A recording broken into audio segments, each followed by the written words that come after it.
સ્વર્ગની પરીઓ પણ શરમાય, જોજે કોઈની નજરે લાગી ના જાય।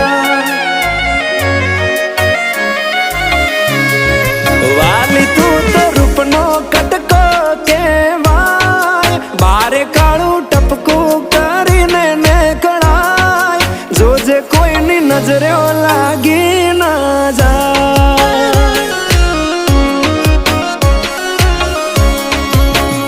હો આવું રૂપ મેં તો પહેલી વાર જોયું, તને જોઈ તારા પર મન માર